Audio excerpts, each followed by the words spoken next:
With every episode in Delfino Isle completed, the only thing left to do is to stop Bowser Jr.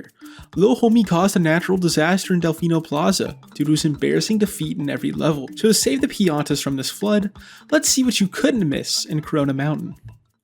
Before we actually head into Corona Mountain, let's discuss exactly how Bowser Jr. caused such a massive flood in Delfino Plaza. The amount of force needed to move all this water would be immense, and with the investment being so big, I doubt Bowser Jr. would have caused this flood only to cause Mario to enter Corona. This flood could have been him calling in a favor to the big Phantom Manta, meaning it required no effort, though the more likely option is he had a reason to invest time and money into causing this flood other than just Mario's movement into Corona. What Bowser Jr. must have plotted involves his contacts with major stockbrokers on the mainland of the Mushroom Kingdom.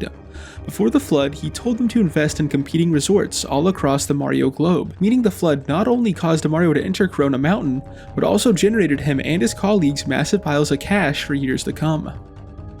Now that we are in Corona Mountain, the first thing we're required to do is traverse two traps of similar design.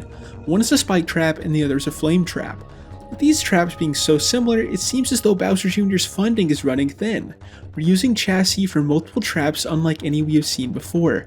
Though, considering this is their main base of operations, I believe these traps are actually a glimpse into Bowser Jr.'s past. These must have been traps Bowser and Bowser Jr. built together at a young age to introduce him into villainy.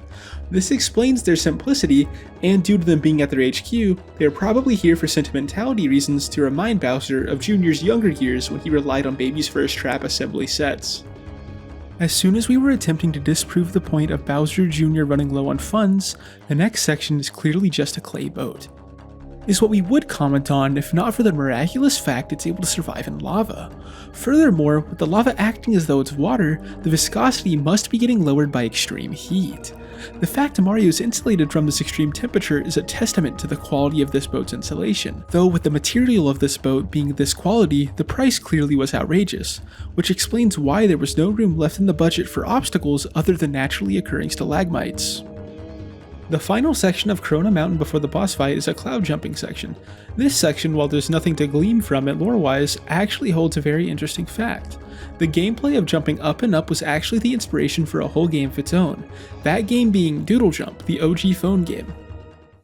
The final boss of Mario Sunshine is not just Bowser or just Bowser Jr., it's both of them at once.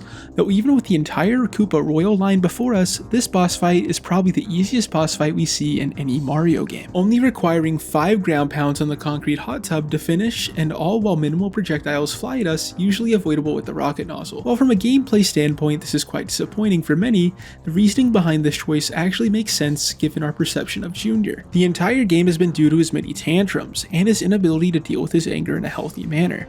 People like this usually hide their failings from important people in their lives, and we see this clearly in the boss intro cutscene. What we see is Jr. acting clueless, enjoying the hot tub with Bowser, even though he knows Mario is approaching. This must mean Jr.'s not told Bowser of his failings in Delfino, probably feigning victory to Bowser to avoid the embarrassment of failure. Since we are not explicitly told this, it's odd seeing Bowser surprised at our entrance, but with the context, it now makes sense how the fight is so easy. While Jr. prepared slightly with his artillery boat, he couldn't bring as much in case of Bowser getting suspicious thinking he failed. Though with Bowser being left in the dark, he's just an old Koopa in a tub, probably even a bit tired due to the tub, being forced into a fight he had no idea was approaching. Only if Bowser Jr. could have dropped some of his ego, this fight may have posed some of a challenge. And that is the end of what you couldn't have missed. Of what you couldn't miss in Mario Sunshine. If you enjoyed, you know what to do.